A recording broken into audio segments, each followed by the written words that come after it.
Well, combines, as you know, they are rolling nationwide as harvest moves into double digits, with corn at 11% complete. We now want to turn our attention to central Illinois for an update on progress and conditions. Our good friend David Klein with the American Society of Farm Managers and Rural Appraisers joins us now with the latest from his region. David, it is good to see you. Happy Wednesday to you, sir. So what are you seeing out there by you in Illinois? What's going on and how is harvest coming along? Well, harvest is in full swing, Suzanne, here. Last 7 to 10 days, farmers have been hitting the fields hard, and we finally got a rain overnight in this area where I'm at in Bloomington to settle the dust and slow things down a little bit. But we had no rain for about 30 days, from the middle of August until last Saturday. And so most of Illinois is in kind of a drought stress type thing, and that's not really very good for soybean yields finishing very strong. As we go over to the Champaign area, it's been very strong, very dry in east central Illinois. We're seeing yields in the 50s to 60s over there. As you go more towards central Illinois, where some rain did get to a little bit more in the early part of August, we're seeing 60s to 80s in soybean yields there. But the moisture level has been extremely dry up until just yesterday. So a lot of farms that harvested soybeans last week were in the 8 to 10% range. You lose yield there just out of moisture.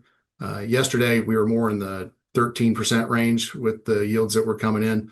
And so that's a lot better where we'd like to see it at. Corn, we had, without the rainfall, some too late season diseases really hit us, southern rust and tar spot. So most fields do have those in there. Whether or not the corn was far enough along that it didn't really get affected by it too much, other than maybe some test weight, will be yet to be determined, but we're seeing yields from 200 to 270 bushel per acre, with a lot of them in the 230 to 250 range as we go through harvest in the first 10 days or so. David, pretty much on target with what you've seen this time last year?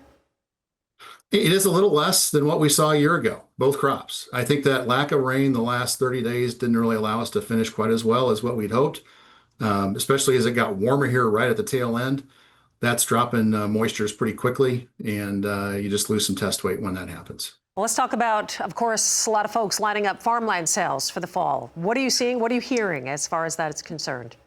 Yeah, so as compared to a year ago, I would say the inventory is going to be a little lighter than what we thought. Last year, there was a little bit of a push by some potential sellers to sell ahead of the election for one reason or another, and so that added some additional supply to the market. This year, I think sellers are making decisions a little later, and we'll see more listings or private treaty negotiations where they're trying to control the price a little bit more.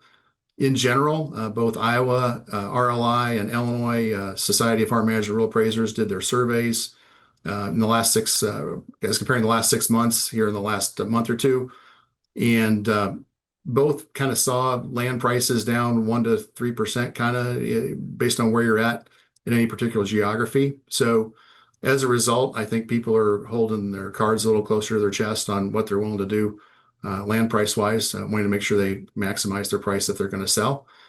Some of the challenges that we run into with that is, farmers are maybe pushed a little bit more in their margins and kind of wanting to see where their yields are going to be at as to whether or not they can really participate.